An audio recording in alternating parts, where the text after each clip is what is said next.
mise en échec prend tout son sens avec mon ami Renaud Lavoie ce soir. On commence avec cette transaction. Coup de poing, c'est le cas de le dire. Steve Staios qui dit, OK, on va pas rire de nous autres. On va pas avorter la saison avant qu'elle commence. On va redonner du oomph à tous nos petits gars. On va chez McDermott. On en parlait, toi et moi, hier avec DLO du côté de Philly. Voilà que c'est McDermott à Jersey. Et bye-bye McEwen qui n'a pas fait le job là, cette semaine. C'est ça. Ça veut dire que hier, on en a parlé ensemble comment du côté des sénateurs d'Ottawa, on était inquiets parce qu'on trouvait que l'aspect robustesse, on ne l'avait plus. On était en train de perdre, si tu veux, cet aspect. Puis, qu'on le veuille ou qu'on le veuille pas, il y a quand même des choses à régler. Curtis McDermott, selon moi, rentre dans l'ADN beaucoup plus de l'organisation. C'est parce que vous devez comprendre une chose, là. L'équipe regarde la situation, entre autres, de leur capitaine Brady Tkachuk et avec raison, l'organisation se dit, ce n'est pas à lui à faire la job de redresseur de tort sans arrêt. Il a besoin d'aide parce que on me pose souvent la question, est-ce que Brady Tkachuk pourrait avoir une saison de 100 points? La réponse est oui, mais du moment que tu es au banc des pénalités, 100 minutes et plus, de 100 à 120 minutes par saison, oubliez ça, les 100 points. C'est très compliqué, voire impossible. Là, maintenant, un gars comme Curtis McDermott, ça ne joue pas tous les matchs, évidemment, mais ça fait en sorte que, Jean-Charles, qu'on le veuille ou qu'on le veuille pas, lorsqu'il va y avoir surtout des rencontres dans ta division, tu sais, je regarde ce qui se passe présentement dans la division Atlantique. C'est une toute autre tournure que les choses prennent. Le fait que les Panthers de la Floride jouent justement sur cet aspect-là, pas nécessairement avec des joueurs à la Curtis McDermott, mais ça lance un message qu'on est équipé, puis qu'on n'a pas peur de frapper, puis qu'on n'a pas peur d'avoir la mentalité meute de loup. À un moment donné, il faut que tu te protèges. Puis les Devils du New Jersey, ils n'ont pas besoin de Curtis McDermott parce qu'ils jouent dans une division, la division la plus plate de la Ligue nationale, où ça joue du hockey, Ice Police, Ice Capades. Puis il se passe absolument à rien dans ces rencontres-là. Je peux te dire une affaire, Matt Rempe est content. T'sais. Matt Rempe est très heureux. Notre ami D'Lo. Ben oui. D'Lo est content. Mais comment se sentent Jacky et frères? T'sais, Florian, lui, il voit ça, là, il dit Tabaslac m'a peut-être resté ici, finalement. Voilà, c'est ça qui est intéressant, Jean-Charles, parce que notre deuxième sujet, ça devait être les Canadiens et leur trio. Je pense qu'on va dévier rapidement pour juste vous montrer les trios à l'entraînement, si c'est possible, chez les Canadiens aujourd'hui. Parce que je suis convaincu que cette organisation regarde justement ce qui se passe dans sa division, ailleurs dans la Ligue nationale, et se dit, il faut quand même qu'on soit une équipe avec l'attitude meute de loup. On l'a, cette attitude-là. Tu sais, un gars comme Jayden Struble, ce qu'il a fait dans le dernier match, c'est important. C'est un défenseur qui peut aider Harbour. Mais normalement, si Harbour est dans la formation, Jayden ne jouera pas si t'as pas de blessé. Tu comprends? C'est ça. Alors là, peut-être que ton attaquant supplémentaire que tu as besoin, est-ce que c'est Florian? Florian, en passant, n'est pas que ça. N'est pas qu'un joueur qui peut jeter les gants. Je pense que c'est un excellent... Ben oui, il est meilleur que Curtis McDermott, là.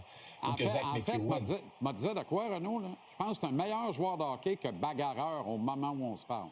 Alors, je suis tout à fait d'accord avec toi. Alors, c'est pour ça. Lui, le kid, là, la seule affaire qu'il veut, là, Jean-Charles, c'est faire l'équipe. Puis, si c'est ça que ça prend, c'est ça que ça va prendre. Puis après ça, il va s'acheter du temps. Mais n'oubliez pas une chose, là, qui est très importante. Si on décide de laisser partir Florian, bien, Florian Jacky, on peut le rappeler tant qu'on veut, hein. Il n'y a pas à passer au balotage. Exact. C'est pas une situation où il n'y a rien Florian, de dramatique là. Mais en même temps, absolument pas. On vient de revoir la percutante droite de Struble, là, mardi soir. Est-ce que ce coup de poing-là envoie Florian Jacky commencer la saison à Laval? Et je m'explique. Ton point je comprends ce que tu veux dire. Quand Albert joue pas, Struble joue, faut quasiment habiller Florian pour être sûr qu'on en a un. Mais si là, Struble se met à faire la job qu'Albert fait, les deux sont en compétition avec exactement les mêmes outils dans le coffre.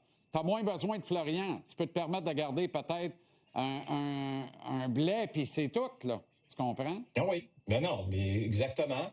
Puis, tu sais, c'est pour ça que ce camp d'entraînement-là, il est spécial. je ne me souviens pas d'avoir vu un camp d'entraînement chez les Canadiens là, depuis si longtemps où tu as autant de bons candidats pour les postes disponibles. Faites-moi croire que Samuel Blais pourrait pas commencer la saison avec les Canadiens de Montréal. Qu'est-ce qu'il y a à se reprocher? Tu comprends ce que je veux dire? Exact. Mais on peut dire la même chose de Jack Eye. On pourrait dire la même chose de Beck. On peut dire la même chose de Veleno. On peut dire la même chose de plusieurs candidats. Ça va faire en sorte que la décision sera pas facile. Oliver Kapanen, d'après moi, son poste est assuré avec les Canadiens. Ouais. C'est réglé. Mais est-ce que là, l'organisation peut se dire, écoutez, là, avant, on pensait que Joe Veleno et surtout où Samuel Blais restait. Là, maintenant, avec tout ce qu'on voit, est-ce que tu dis, tabarouette, est-ce que tu mets tout de suite Veleno et Blais au balotage en disant, je suis aussi bien de garder Florian, puis Florian, je vais travailler avec, puis je vais le faire jouer peut-être un match sur 2.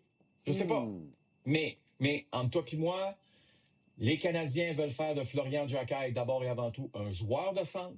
On travaille là-dessus. C'est à cette position qu'il joue avec le Rocket de Laval. Même s'il joue à l'aile dans des matchs avec les Canadiens, c'est au centre qu'on veut le voir. Et j'ai comme l'impression que pas cette expérience, parce que ce n'est pas une expérience, mais cette trajectoire, on va vouloir qu'elle se poursuive et ça va être dans la Ligue américaine que ça risque de se poursuivre. J'ai l'impression aussi. Comment tu interprètes que Veleno remplace Zachary Bolduc et non Patrick Laine? Moi, je pense pas que c'est nécessairement une bonne nouvelle pour Laine, là. C'est notre frappeur désigné, c'est notre frappeur de choix, là. C'est ça. Puis, on en a parlé cette semaine. Puis, l'organisation regarde les choses, comment elles se passent. Patrick Laine a connu un très bon match à 5 contre 5 dans la dernière rencontre. OK? Je sais que les membres de l'organisation ont été satisfaits de la façon dont ça s'est passé pour lui. Je dirais avec raison. Maintenant, est-ce que tu es capable de nous donner un deuxième match de suite de la sorte? Ensuite, ça reste que, j'entends souvent, tu n'as pas besoin de Patrick Laine dans la formation des Canadiens. Moi, je m'inscris en faux. Parce que tant et aussi longtemps que ce frappeur de choix-là va me ramasser 25 à 35 buts dans une saison, la grande majorité en avantage numérique, tu t'assures une place en série. Ensuite, en série, c'est une autre paire de manches. Mais comment t'interprètes, Renaud, que le Canadien a un meilleur pourcentage d'efficacité avec un homme en plus quand Laine n'est pas dans l'alignement? Non.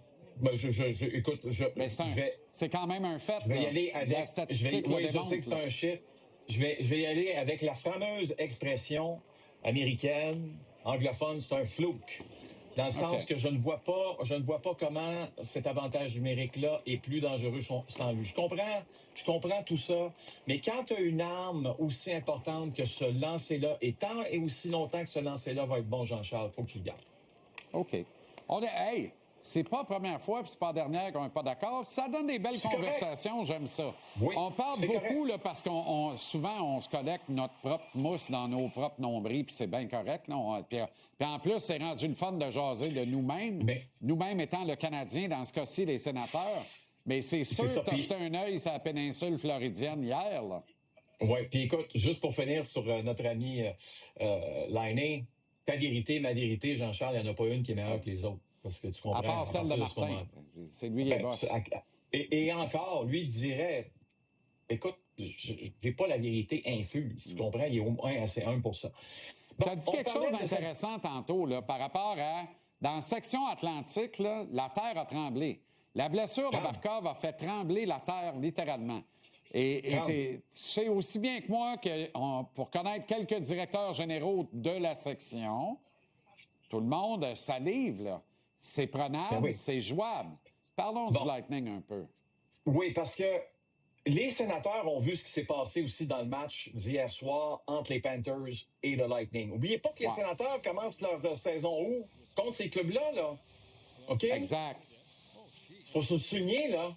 Ça explique aussi pourquoi la transaction. Quand tu vois Jay Greer, là, qui prend un goal, là, puis qui décide qu'il faut que ce soit un goal. Puis tu quoi? T'as voulu te battre aux Four Nations? Donner un spectacle, pas de problème. Mais ça veut dire que tu le fais pour tout le monde. Tu vas le faire aussi dans un match préparatoire. Ça a donné ce que ça a donné comme rencontre hier. Ça a donné un match où, écoute, on se remémorait ces grandes rivalités qui existaient à l'époque où il y avait beaucoup de coups on va le dire, salaud, où Vicieux. les deux équipes se détestaient, vicieux. Ça reste que, Jean-Charles... 186, 188 minutes, Renaud.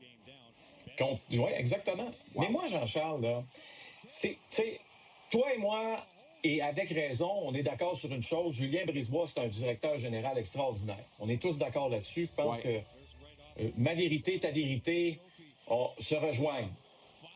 Sauf que j'ai un problème, un peu personnellement, quand tu as une équipe qui évolue dans cette division-là, qui n'est pas dans la métropolitaine, qui est dans l'Atlantique, quand on regarde comment les équipes se bâtissent dans cette division-là. Troisième trio, Bjorkstad, Yanni Gould, puis Mitchell, Jaffe. Quatrième trio, Holmberg, Finlay, puis Gergensen. Excuse de dire ça, Jean-Charles, là. C'est pas plus à la ligne bleue où il y a des gars qui vont commencer à vouloir peut-être Radish, il aime ça. Mais d'après moi, tu as besoin de plus d'éléments que ça. Elle va te dire une affaire. Radish, il a intérêt à aimer ça là, parce qu'il va avoir de l'ouvrage en jouant le vert, parti comme ça là. C'est ça. Mais d'après moi, ils ont besoin de plus que ça. Je comprends. Ils ont tellement de talent. L'organisation se dit quoi? On va gagner en avantage numérique. On va finir top 5 avantages numériques, top 5 des avantages numériques. Là-dessus, tout le monde est d'accord. Mais le problème, c'est que ta division devient de plus en plus difficile à jouer contre. Puis on sait comment ce que c'est. Hein? Là, c'est parti en vrille. Tu comprends? Tu vois où je vais aller en terminant? Là? C'est parti en vrille dans la division. Fait que tous les gars se parlent. Tous les gars se disent, hey, on fait quoi, nous autres? On va-tu en chercher un? Ce qui vient d'arriver à Ottawa, là, c'est tout sauf banal en direct à l'émission ce soir. L'arrivée de McDermott, Curtis, le bien nommé par son prénom, dans la section Atlantique, ça va forcer tout le monde à réviser leur position, refaire une partie de leur devoir. Renaud, ça va être extraordinaire. Puis la beauté, là, on remet ça lundi à la mise en échec. Tabaslac, ça va être le fun. Ça va être le fun. Moi, si j'étais Julien Brisebois, j'appelle Daniel Brière. Tu penses quoi avec des lots? Let's go. Moi, je regarde le panorama, là. Je m'aperçois que tu t'apprêtes à aller faire une petite sieste, là. Non, là, écoute, c'est party de fête tu sais comment on est occupé dans la vie. Ma mère et mon frère, c'est leur anniversaire à peu près au même moment. Je n'ai pas beaucoup de temps pour célébrer, Jean-Charles. Bon, ben, let's go. Donc, je suis dans une pièce privée. Ah, ben, vas-y. Embrasse tout le monde et à lundi. À lundi, Jean-Charles. Salut, bon week-end. Prends soin de toi.